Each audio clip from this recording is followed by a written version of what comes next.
the heart of the African savanna, in the Serengeti Game Reserve, where the golden grass sways in the hot sun and the horizon trembles with heat, there lived a pride of lions. These mighty beasts, majestic and proud, often spent their days lazily dozing under the acacia trees.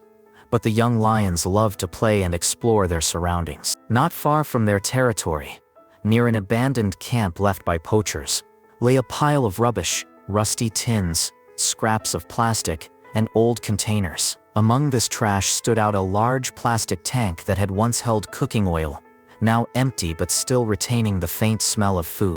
One day at dawn, a young lion named Kareem, full of curiosity and enthusiasm, noticed this shiny tank rolling along the dry ground, driven by the wind. His thick mane, not yet fully mature, swayed slightly as he tilted his head to sniff. The smell of oil aroused his interest, and Kareem, without thinking, stuck his head inside the tank, hoping to find something edible.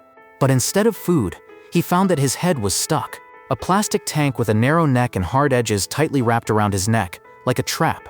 Kareem tried to pull his head out, but the sharp edges only dug deeper into his skin, causing sharp pain. In a panic, the lion began to rush about, growling and shaking his head. He rolled on the dry ground, hitting rocks and thorny bushes, but the tank did not give in. His roar echoed across the savanna, frightening flocks of birds that took off from the trees. The other lions of the pride, adult females and the leader, first watched his struggle, but, not knowing how to help, soon returned to their business, leaving Kareem alone. The lion, mad with pain and fear, ran in circles, crashing into acacias and termite mounds, hoping that something would free him. But with each jerk, the plastic squeezed his neck more and more. The wounds deepened, and the blood mixed with dust.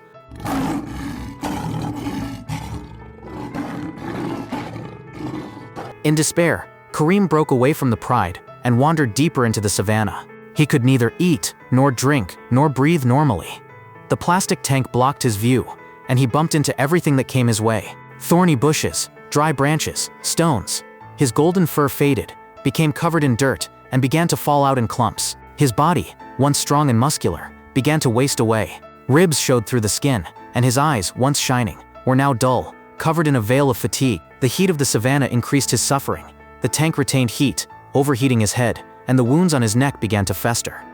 As the days passed, Kareem turned into a shadow of himself. He wandered aimlessly, guided only by the instinct of survival. His steps became slower and slower, and his roar died down, replaced by a weak wheeze. Vultures began to circle above him, smelling the scent of death. Other animals, zebras, impalas, even hyenas, avoided him as if he were an outsider in their world.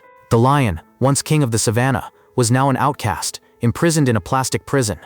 On the 6th day, exhausted and barely alive, Kareem walked to the edge of the reserve. His paws were shaking, his breathing was ragged, and his heart was beating weakly, but still clinging to life. He crossed a crumbling barbed wire fence and found himself on a dusty road leading to a small village on the outskirts of the Serengeti. For the first time in his life, Kareem had set foot in human territory. He was not looking for prey, he was looking for salvation. At this time, tourists Sana and Marcus were driving along the road, returning from a safari.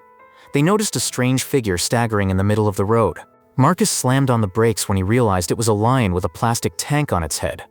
Anna screamed, but upon closer inspection, she noticed that the animal was not threatening. Its thin body, protruding ribs, and matted fur indicated that it was dying. Marcus, keeping his cool, took out his phone and dialed the reserve's rescue number listed in the guidebook. Anna carefully placed a bottle of water and some food from her backpack on the side of the road, trying not to get too close. The operator confirmed that the rangers were already on their way and asked to mark the location so that they could be found more easily. Marcus took off his red t-shirt and tied it to an acacia branch by the road. Anna, not taking her eyes off the lion, squeezed Marcus's hand. The lion lay on the side of the road, breathing heavily, his strength waning. It was as if he was waiting, either to be rescued or to die. 35 minutes later, a truck pulled up with 2 rangers, Elias and Nayla. They got out of the car, armed with tranquilizer guns, nets, and a portable cage. Elias quickly assessed the situation and motioned for Anna and Marcus to move to a safe distance. Nayla took aim and fired a dart at Kareem's hind leg. The lion twitched and within seconds collapsed to the ground, sedated. The rangers came closer, checking his breathing and pulse to make sure he was safe. The container, covered in dust and blood, gave off a strong smell. Elias took out a large pair of scissors and began carefully cutting the plastic, layer by layer. The wounds on the lion's neck were deep, the skin inflamed and infected in places. Nayla helped, holding Kareem's head so as not to damage it further. Finally, after several tense minutes, the tank fell to the ground, revealing the lion's battered face. His eyes were cloudy, his ears drooped, and his nose was cracked from dehydration.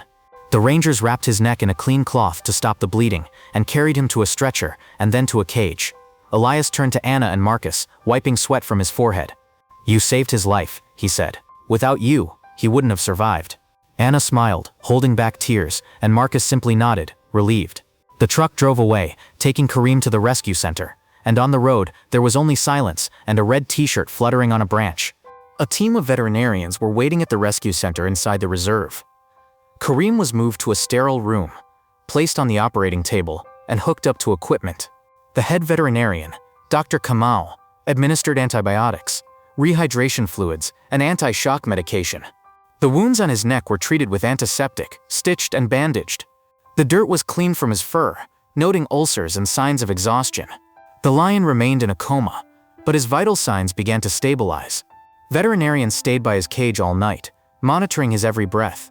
His first meal, a thin meat broth, was given through a tube so as not to overload his stomach. The next morning, Kareem opened his eyes. They were still cloudy, but there was a faint glimmer of life in them. The vet smiled as he blinked slowly, as if seeing the light for the first time in days. A month passed. Kareem was gradually recovering. He began to eat solid food, his wounds healed, and his fur began to grow back, returning to its former golden shine. He even began to roar softly, reacting to the sounds around him.